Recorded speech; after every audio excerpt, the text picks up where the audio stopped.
And ఆదివారం నుంచి ఈ రోజు వరకు చూసుకుంటే కనుక ఏకంగా సుమారుగా 3 లక్షల మంది సబ్స్క్రైబర్స్, సుమారుగా 3 లక్షల మంది. ఆదివారం నాడు ఒక 50,000 మంది, సోమవారం నాడు 1,00,000 మంది, మంగళవారం నాడు 70,000 మంది, బుధవారం నాడు 30,000 మంది, ఈరోజు 10,000 మంది. ఇప్పటి వరకు చూసుకుంటే 10,000 మంది. అంటే అదొక 50, ఇదొక 1,00,000, 2 లక్షలు, 2,50,000, మొత్తంగా అటు ఇటుగా 2 లక్షల పై చిలుకు, 2 లక్షల నుంచి 3 లక్షల మంది సబ్స్క్రైబర్లను కోల్పోయాడతాను. ఇప్పటికీ పడిపోతుంది ఆ సంఖ్య. బట్ నా ప్రశ్న ఏంటంటే, సబ్స్క్రైబర్స్ మీరే. ఏ ఛానల్ అయినా లేకపోతే ఏ ప్లాట్ఫామ్ అయినా అది ముందుకు వెళ్ళాలంటే తెలుగు ప్రజలుగా మీరు చూసి, మీరు ఆదరించి, మీరు అభిమానిస్తేనే ముందుకు వెళ్తారు. అది ఎవరికైనా, ఎంతవరకైనా. ఈరోజు సామాన్యుంచి సెలబ్రిటీ అయిపోయని చెప్పి ఊరికి జబ్బలు చేసుకుని ఎవరైనా, సో కాల్డ్ జబ్బలు చేసుకుని ఎంతటి ఘనుడుగా అనుకున్న వాళ్ళనైనా కూడా మీరు మీ హద్దులో లేకపోతే కనుక మిమ్మల్ని కిందకి లాగిపడేస్తాం అని చెప్పి తెలుగు ప్రజలకి అందరూ ఎక్కించడం తెలుసు. ఒకవేళ తేడా చేస్తే కిందకి లాగడం కూడా తెలుసు. సో నేను అడుగుతోంది ఏంటంటే కనుక మళ్ళీ సబ్స్క్రైబ్ చేసుకుంటారా? రామాయణం చెప్తా అంటున్నాడు, వింటారా? నేను ఇదే అడిగే ప్రయత్నం చేస్తాను. నెక్స్ట్ భారతి హైదరాబాద్ నుంచి కాల్ చేశారు. భారతి గారు నమస్తే అండి, మీకు హ్యాపీ న్యూ ఇయర్. నమస్తే sir, happy new year sir. Of course happy new year చెప్పుకున్న సందర్భంలో కూడా బట్ టాపిక్ వచ్చిన కాస్త unhappy, but what it me we have to discuss అనేది. యాక్చువల్లీ హ్యాపీ న్యూ ఇయర్ కూడా మనకి ఇప్పుడు కరెక్ట్ కాదనిపించింది నాకు, అందుకే ముందుగా మీరు చెప్పలేదు. అంటే ఐ నో, బికాస్ ఎందుకంటే ఇయర్ కాస్త జోష్ఫుల్గా సంతోషంగా స్టార్ట్ చేయాలి. బట్ ఎంత మనకి మన తెలుగు సంస్కృతి అదే కదా, ఎన్ని కష్ట సుఖాలు దుఃఖ సుఖ ఐ మీన్ ఎంత దుఃఖం ఎదురైనా మనం ముందుకు వెళ్లాల్సిందే. So coming back to the subject, ఇక్కడ భారతి గారు ఆయన అంటుంది ఏంటంటే కానీ నేను రామాయణం చెప్తాను. 2025లో అయిపోయింది, చాలా నేర్పించింది 2025. 2026లో నేను మరింత కష్టపడతాను, రోజుకు 18 గంటలు కష్టపడతాను. ఒకవేళ ఒక్క నిమిషం, 1 సెకండ్ తగ్గినా చొప్పించుకోటండి, రామాయణం ప్రారంభిస్తాను నేను చెప్తా అంటున్నాడు. రామాయణం చెప్తే అన్వేష్ చెప్పడానికి మీరు సిద్ధంగా ఉన్నారా? సార్ అసలు వాడికి రామాయణం అంటే తెలుసా సార్? రామాయణం గురించి తెలిసిన వాడు అయితే సీతాదేవి గురించి మాట్లాడతాడా? అంత అసభ్యంగా మాట్లాడతాడా వాడు? నేను మాట్లాడలేదు అంటున్నాడు కదా. మాట్లాడేది ఇప్పుడు ప్రూఫ్లు ఉన్నాయి కదండి మన దగ్గర. మీరు రోజు ట్రోల్ చేస్తున్నారు కదా అందరూ, ప్రూఫ్లే. అసలు వాడు అన్ని అబద్ధాలు సార్, వాడు నోరు ఇప్పితే అబద్ధాలు. మొదటి నుంచి కూడా వాడంటే అసలు మాకు మంచి అభిప్రాయం లేదు. వాడు చేసే మాటలు, వాడు చేసే అసలు వాడు ఏంటండి అన్వేషణ దేని గురించి చేస్తున్నాడు అసలు? నా అన్వేషణ విషయంలో దేని గురించి చేస్తున్నాడు? ఇప్పుడేమో ఇండియాని తిట్టేస్తున్నాడు, భారతీయుని తిట్టేస్తున్నాడు, ప్రతి ఒక్కరిని ఎంత బూతులు, వాడి నోరిప్పితే బూతులే మాట్లాడుతున్నాడు. బూతులు మాట్లాడేవాడికి, అబద్ధాలు చెప్పేవాడికి రామాయణం గురించి ఏం తెలుసండి వాడికి? గరికపాటి గురించి వాడు ఆయన పాదాల గోరుకి సమానం కూడా కాదండి వాడు. అలాంటి వాడి పట్టుకొని మనం వాడిని హైలైట్ చేస్తున్నాము, మరి తక్కువ చేస్తున్నా అర్థం కావట్లేదు. కానీ అంటే మన ఇప్పుడు ఎక్కడుంటే అక్కడ మనం అరెస్ట్ చేసే కెపాసిటీ ఉంది కదండి మనకు. వాడు ఇండియాకి వస్తేనే అరెస్ట్ చేయాలని ఏం లేదు కదా. వాడు ఎక్కడుంటే అక్కడికి వెళ్ళి మనం అరెస్ట్ చేయించాలి. అంతెందుకండి ఇప్పుడు మన మోదీ గారి వరకు వెళ్ళిందని చెప్తున్నారు కదా. మరి ఆయన అనుకుంటే 1 నిమిషం పని అది. అంటే ఒక విధంగా చెప్పంటే సవాల్ మన ప్రవచనకర్తలకు ఏదో సవాల్ విసురుతున్నాడు కదా. ఎవరైనా డిబేట్కి ఎవరితోనైనా డిబేట్కి నాతో చర్చకు సిద్ధమైన అంటే నెగ్గుకు రాగలరు నాతో అనే అర్థం వచ్చేలా. నమ్మొచ్చు సార్, వాడనే మాటలకు రమ్మని సార్. సరే సార్, ఓకే, దానికి కూడా ఒప్పుకుందాం. దమ్ము ఉంటే వాడు, ధైర్యం ఉన్నవాడైతే, వాడు మగవాడైతే, వాడు అన్వేషణ చేసేవాడైతే ఇండియా గురించి వచ్చి ఆయన ముందు ఇట్లా కూర్చోమని చెప్పండి సార్. ధైర్యం ఉంటే వాడికి ఆయన ముందు నిలబడమని చెప్పండి సార్, చాలు. ఎక్కడైనా రామాయణం గురించి ఏం చెప్తాడు సార్? సీతాదేవిని అంత అసభ్యంగా మాట్లాడినవాడు. అసలు మనం మాట్లాడుకోవడానికి నాకు ఎంత బాధ అనిపిస్తుందో తెలుసా? అసలు నాకు అవకాశం 1 వీక్ నుంచి మీకు ఫోన్ చేస్తున్నాను, కలవట్లేదు. కానీ అసలు ఇంత బాధాకరమైన విషయాలు వాడు మాట్లాడుతుంటే, మొన్న ఏదో సవాల్ చేశాడు కదా, గణపతి దగ్గర చచ్చిపోతానని. నేను తప్పు చేస్తుంటే నేను గణపతి దగ్గర చచ్చిపోతానని చెప్పాడు, రక్తం కక్కుని. ఎందుకు చచ్చిపోలేదు సార్ వాడు? అంత నీతిమంతుడు. మీరు క్షమించారండి? అన్వేషణ క్షమించారా? అన్వేషణ క్షమించారా? ఎందుకు క్షమిస్తాం సార్ వాడిని? 2026లో క్షమించకపోతే మీకు అష్టదరిద్రాలు అంటుకుంటాయని చెప్పి, అదే ఎవరైతే క్షమించారో వాళ్ళకి అష్టదరిద్రాలు అంటుకుంటే అంటున్నాడు కదా 2026లో. వాడికి మర్చుంటే వాడే పోతాడు ఇప్పుడు. అందుకే ఎవరు తిట్లు తింటున్నారు? ఎవరు వాళ్ళు అరెస్ట్ చేయాలని చూస్తున్నారు? వాడిన గరికపాటి గారిన వాడే కదా. వాడిని క్షమించడం ఏంటి సార్? అసలు అనకూడదు, ఇంకా మనం లైఫ్లో మాట్లాడుతున్నారు కానీ మనం అనకూడదు కానీ. సో అయితే అసలు వాడిని క్షమించని మాట కూడా అనకూడదు సార్. వాడిని అంతకి తగినోడు కానే కాదు వాడు అసలు. వాడిని ఎక్కడుండి అక్కడ అరెస్ట్ చేసి తీసుకురండి సార్ ఇండియాకి. వాడు ఒక నిమిషానికి ఒక మాట మారుస్తున్నాడు సార్. వాడు నిమిషానికి ఒక మాట మారుస్తూ నేను అది ఇది అని చెప్పాను. అసలు ఏంటి సార్ వాడు? అసలు వాడంటే ఏంటి గొప్ప? దేశాలు తిరిగినంత మాత్రాన గొప్పడైపోయాడు వాడు.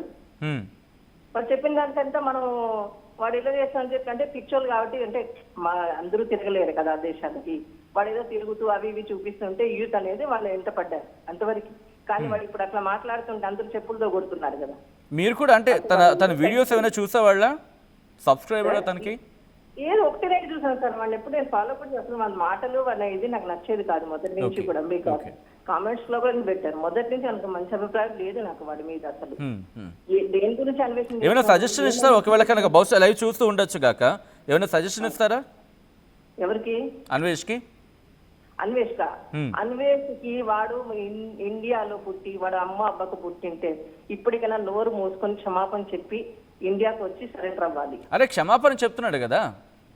ఆ క్షమాపణ అక్కడ సరిపోదు, అక్కడ సరిపోదు అది. వాడు రావాలి ఇండియాకి వచ్చి క్షమాపణ చెప్పి సరెండర్ అవ్వాలి. వాడు తప్పు చేశాడు కంటే సరెండర్ అవ్వడమే వాడు ఎప్పుడైతే ఇండియాకి వచ్చి స్టేషన్ లో వచ్చి సరెండర్ అయితే అప్పుడు వాడు మొగోడు, వాడు ఇండియన్ మనిషి అనుకున్నాం. లేదు అంటే వాడు ఎక్కడుంటే అక్కడ వెళ్ళి అరెస్ట్ చేయడం ఉత్తమం మన పని. వాడు ఇండియాకి వచ్చే వరకు వెయిట్ చేయొద్దు సార్. ఎందుకు వెయిట్ చేయాలి సార్? వాడు అన్ని మాటలు గంటకో మాట రోజుకి 4 వీడియోలు చేస్తారు. గమ్ముంటే ఎందుకు చేస్తారు చేయడం? ఎన్ని సవాల్ చేస్తున్నప్పుడు మనం ఎందుకు గమ్మున ఉండాలి సార్ ఇక్కడ? వెళ్ళండి మనం. ఇప్పుడు ఎంతో మందికి మనం ఒకరు కొంతమంది బాధపడుతుంటే మన మీడియా వాళ్ళు ఎంతో మంది సహాయం చేసి వాళ్ళు తీసుకొచ్చిన వాళ్ళు ఉన్నారు కదా. ఎంతో మంది దొంగలు ఉన్నా దొరలు ఉన్నా వాళ్ళందరూ పట్టుకొచ్చిన వాళ్ళు కూడా ఉన్నారు కదా. వీడెంత సార్ మనకి? ఎంత వీడు అసలు అనుకుంటే 1 నిమిషం పడుతుందా సార్? వాడు దేని గురించి అన్వేషణ చేశాడు? ఇండియాకి ఏం మంచి పని చేశాడు? ఎవరికి ఏం మంచి చేశాడు? ఇవన్నీ ఆలోచన చేస్తే వాళ్ళు క్షమించడం అనేది కరెక్ట్ కాదు. వాడు నిజంగా క్షమాపణ కోరేవాడితే ఇండియాకి వచ్చి సరెండర్ అవ్వమనండి, అప్పుడు ఒప్పుకుంటాం. వాడు ఆ రామాయణం అంటున్నాడు కదా, రామాయణం కాదు. రామాయణంలో ఎన్ని గీతలు ఉన్నాయి కూడా వాడికి తెలియదు. రామాయణం గురించి తెలిసిన వాడు అయితే సీతమ్మను అవమానించాడు వాడు. అంటే మహాభారతం నేను చెప్పాను, మహాభారతం చెప్పాను నేను. మహాభారతం మీరు చూడలేదు. మహాభారతం అదే ద్రౌపదిని కూడా తీసుకొచ్చాడు కదా. మహాభారతం నుంచి ద్రౌపదిని తీసుకొచ్చాడు, రామాయణం నుంచి సీతమ్మను తీసుకొచ్చాడు. ఇంకా అంతకంటే ఏం కాదు వాడి గురించి. Thank you so much Bharati garu for calling. Right, next caller Kakinada నుంచి దినేష్ కాల్ చేస్తున్నారు. దినేష్ గుడ్ మార్నింగ్ అండి. గుడ్ మార్నింగ్ అండి. Happy new year to Dinesh garu. Dinesh గారు మీరేమంటారు? మహాభారతం చెప్పాడు, మహాభారతం చెప్పిన తర్వాత పోనీ మహాభారతం మీద అవగాహన లేక ద్రౌపది అమ్మవారిని అన్నాడు అనే పదం కూడా కాస్త అన్నానికి కష్టంగా ఉందంటే అర్థం చేసుకోవచ్చు. అటువంటిది మహాభారతం చెప్పానని చెప్పిన వ్యక్తి ద్రౌపది అమ్మవారిని అన్నాడు, మళ్ళీ సీతమ్మవారిని అన్నాడు, ఇప్పుడు రామాయణం చెప్తా అంటున్నాడు, క్షమాపణలు చెప్పాడు మధ్యలో. సో ఈ సిరీస్ ఆఫ్ ఈవెంట్స్ని ఎలా చూస్తారు దినేష్ మీరు? సార్ అన్వేష్ అనేవాడు వాడు కాంటెంట్ మీరు చూస్తే అది ఫ్యామిలీతో కలిసి కూర్చునే కాంటెంట్ ఉండదు. టు బి హానెస్ట్ దినేష్, ఏ మాటకి ఆ మాట. ఎందుకంటే తెలుగు వ్యక్తిగా అంత ఘనకీర్తి సాధించాడు. ఒకప్పుడు మనం అందరూ కూడా వీడియోస్ చూస్తున్న వాళ్ళమే, కానీ కొంచెం స్టాండర్డ్స్ తగ్గుతున్న కొద్దీ కట్ చేసుకుంటూ వచ్చాం. చాలా మంది అతన్ని సబ్స్క్రైబ్ చేశారు. ఎందుకంటే వాడి కాంటెంట్ ఫ్యామిలీతో కూర్చుని కానీ పబ్లిక్ లో కూర్చుని కానీ చూసే విధంగా ఉన్నది. వాడు నోటండి ఇప్పుడు ఎలాంటి బూతులు వస్తాయో ఎవరికి తెలియదు. అలాంటి యుక్తిని పెట్టుకుని మీరు పోల్లో గరికపాటి గారితో అన్వేషణ అనేది అది చాలా అవమానం. Sorry let me correct here. తనన్న మాటకు సంబంధించి నాతో ఎవరు కూర్చున్నా నేనే నెగ్గుతా అని చెప్పి భావం వచ్చింది. అఫ్ కోర్స్ ఇక్కడ ఒక నిమిషం లెట్ మీ క్లియర్. ఆ మాట ఉపయోగించాడు కాబట్టి బికాస్ మీ నుంచి దానికి సంబంధించి సమాధానం తెలుసుకోవాలి, లేకపోతే మీ నుంచి ఎందుకంటే తనకు క్షమిస్తున్నారా లేదా, లేకపోతే నిజంగా సత్తా ఉందా, లేకపోతే మహాభారతం చెప్పా అంటున్నాడు, నెక్స్ట్ రామాయణం చెప్తా అంటున్నాడు. సో ఒకవేళ తను కూడా ప్రవచనకర్తగా అవతారం ఎత్తితే కనుక అవతారం కూడా అవసరం లేదు, ప్రవచనకర్తగా మారితే వినడానికి సిద్ధంగా ఉన్నారా? ఈ కాంటెక్స్ట్ లోనే ఆ మాట. ఎస్ సార్, అలాంటి వ్యక్తి వాడు రోజుకొక ప్రాస్టిట్యూట్ తో వీడియోలు చేస్తూ ఉంటారు. ఏమండి ఒకసారి మళ్ళీ చెప్పండి.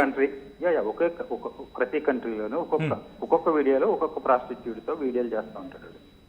అలాంటి వ్యక్తిని పట్టుకుని మనం మహాభారతాలు ద్రౌపది దేవుని ఏమో అలా మాట్లాడినవాడు, రామాయణంలో సీతాదేవిని అవమానించినోడు అలాంటి వాడితో రామాయణాలు చెప్పించుకునే కర్మ మన ఆంధ్రదేశానికి పట్టలేదండి. వాడి గురించి మీరు మహాభారతాలు రామాయణాలు పక్కన పెట్టి వాడి కంటెంట్ అనేది మన సమాజానికి ప్రమాదం. వాడి కంటెంట్ మన సమాజానికి చాలా ప్రమాదం. గతంలో అనేక మంది సాటి యూట్యూబర్లని టార్గెట్ చేస్తూ పర్సనల్ గా వాళ్ళ అమ్మల్ని వాళ్ళ భార్యల్ని ఎన్నో రకాలుగా పబ్లిక్ లో అంటే ఆ రోజు అందరూ ఎంజాయ్ చేసే పరిస్థితి తప్ప అది మా దగ్గర రాలేదనే ఉద్దేశంతో చాలా మంది మనకెందుకులే ఎంటర్టైన్మెంట్ గా చూసారే తప్ప అతని నుంచి జ్ఞానం సంపాదించేది మన సమాజం ఏమీ లేదు.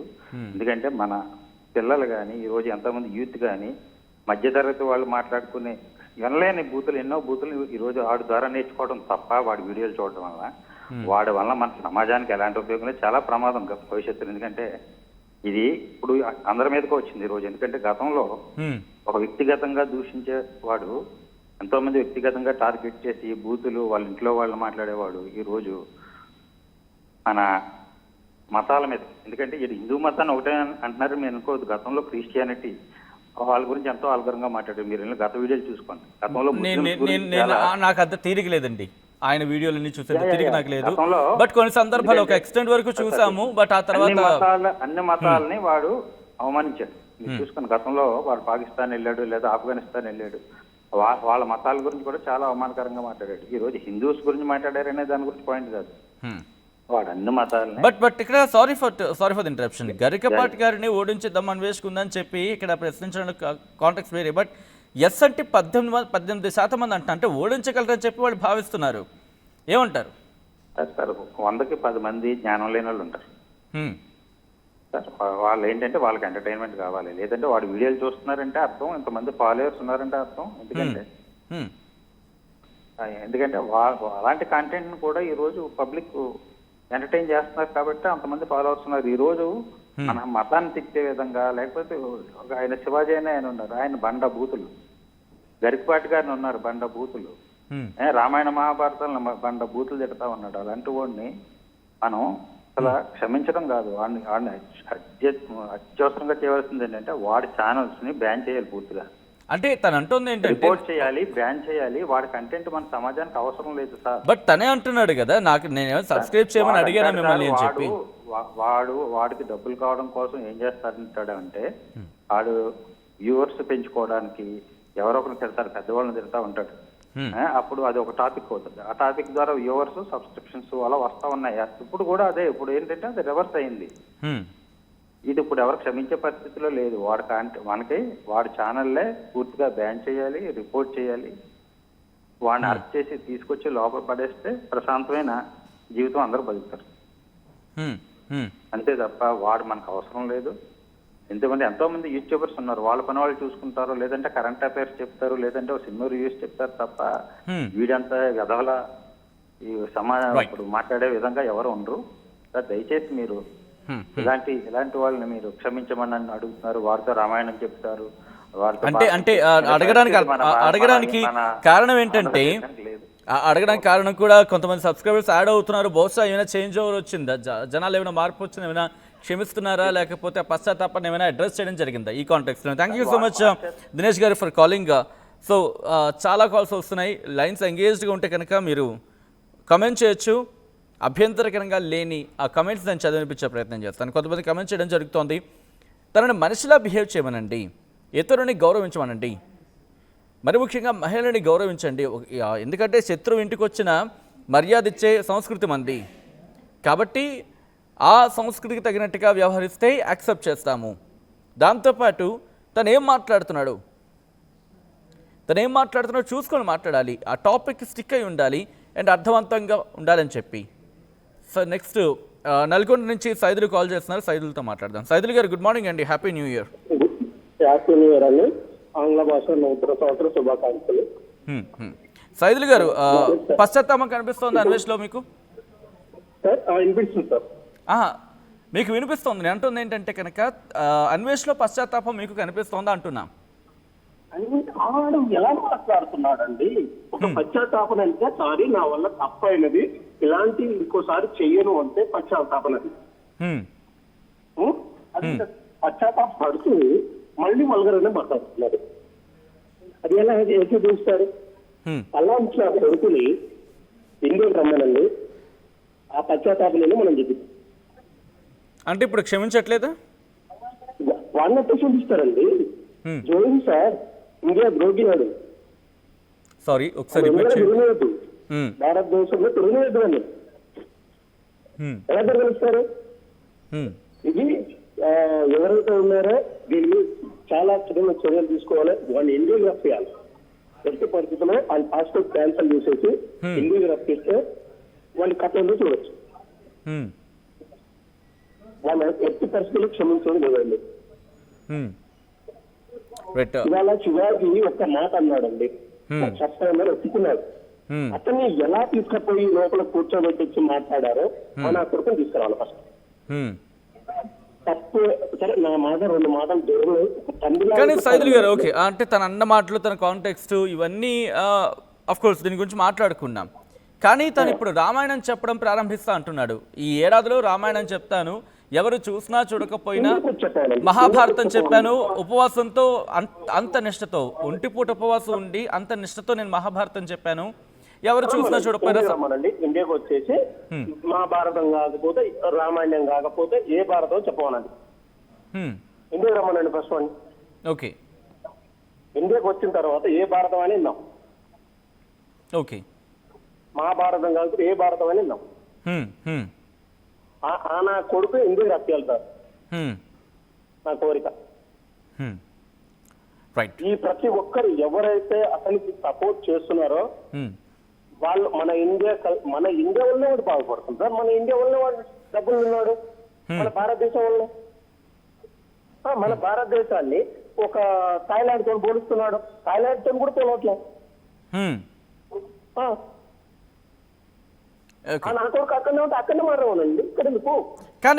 కానీ ఏ మాట కామాట ఆ టైంలో బెట్టింగ్ టైంలో కాస్త గొంతు వినిపించాడు కదా జనాల కోసం అనేది ఇంకో మాట. ఒకటి, మన ఇండియాలో మంచిని మంచిగా చూస్తారండి, మంచిని సపోర్ట్ చేస్తారు. అది ఎవరైనా సరే మంచిని 100% సపోర్ట్ చేస్తారు. ఇలాంటి నువ్వు చెయ్యి, తప్పులేదు. ఇప్పుడు శివాజీ మాట అన్నాడు, ఆ మాట ఎట్లా అన్నాడో ఏందో అనేది దాని మీద సపోర్ట్ చేయండి. నువ్వు సీతాదేవిని గాని ద్రౌపది దేవిని గాని ఎలా విమర్శించే నీకు అక్కడి నువ్వు విమర్శించు, వ్యక్తిగతంగా విమర్శించు. ఏదన్నా ఉంటే లోపాలు ఉంటే చెప్పు, ఎత్తి చూపు, దానికి అగ్రి.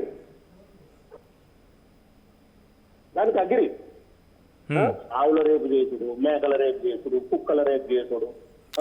ఇండియా హిందువులే రేపులకు గురవుతున్నాడు, హిందువులే చేస్తున్నాడు. ఇంగ్లీష్ పదాన్ని మినహాయిద్దాం, ఎందుకంటే కొన్ని యూట్యూబ్ గైడ్లైన్స్ ఉన్నాయి కాబట్టి పదాన్ని మినహాయిద్దాం. అదే తను అంటున్నాడు విదేశాల్లోనే సెక్యూరిటీ ఉంటుంది, విదేశాల్లో మరి ముఖ్యంగా థాయిలాండ్లో ఉన్నప్పుడు అంటున్నాడు కదా, థాయిలాండ్లో చూడండి అర్ధరాత్రి వచ్చినా కూడా పిల్లలు చాలా స్వేచ్ఛగా తిరగలుగుతారని చెప్పి అంటున్నాడు కదా. అర్ధరాత్రి వచ్చినా కూడా స్వేచ్ఛ ఉన్నది, అక్కడ ఉన్నది. ఎక్కడ ఉంది? అక్కడ కూడా అఘాయిత్యాలు ఉన్నాయి. 87% అక్కడ జరిగే అఘాయిత్యాలు రిపోర్ట్ కావట. ఎందుకు తెలియట్లేదు? తెలంగాణలో ఉన్న జనాభా లేదు, అక్కడ తెలంగాణలో ఉన్న జనాభా లేదు, అక్కడ థాయిలాండ్లో ఏముందన్నాడు. ఆల్ రైట్, ఎవరి అభిప్రాయం వాళ్ళదండి. ఇంకా ఉండవాలండి అక్కడ. ఇండియా గురించి మాట్లాడదు ఇక్కడ. రైట్ సైదుల్ గారు, థ్యాంక్స్ ఫర్ కాలింగ్. సో ఇలా వర్షన్స్ అయితే వినిపిస్తున్నాయి. నువ్వు మాకు చెప్పేది ఏంటి? నువ్వు రామాయణం చెప్తే మేము వినాలా? వినకండి. నేను నా కోసం చెప్తున్నా. ఇదే మాట తను అంటున్నాడు కదా, మహాభారతం చెప్పాను నేను, మీరెవరూ చూడలేదు, నిష్టతో చెప్పాను, ఒంటిపూట ఉపవాసం ఉండి నేను మహాభారతం చెప్పాను, ఆ సీరియస్ చెప్పాను, ఎవరో చూస్తారని ఎవరో చూడడం చెప్పి నా మధ్యలో ఆపలేదే. నేను నా ఇష్టం కోసం చేశాను, మహాభారతం చేశాను, చూశారు, చూడలేదు. 2024 మార్పు వచ్చింది, నేను మారుతున్నాను. 2025 మార్పు అంటే 2025లో నేర్చుకున్న గుణపాఠం, లేకపోతే 2025 నేర్పిన ఆ లెసన్స్ నాకు ఉపయోగపడ్డాయి. 2026లో నేను వాటిని ఎగ్జిక్యూట్ చేస్తా అంటున్నాడు. రామాయణం ప్రారంభిస్తా అంటున్నాడు. రామాయణం గురించి మాట్లాడతా అంటున్నాడు. సిరీస్ చేస్తా అంటున్నాడు. ఇక్కడ అదే ప్రశ్న మిమ్మల్ని అడగడం జరుగుతోంది. తనలో ఏమైనా పశ్చాత్తాపం కనిపిస్తుంది, కొంతమంది ఇంకా వెటకారం కనిపిస్తోంది అని మాట వినిపిస్తోంది. సో మీరేమంటారని కమెంట్ చేసే ప్రయత్నం చేయండి. ఒకసారి ఆ బ్రేకింగ్ న్యూస్ చూద్దాం.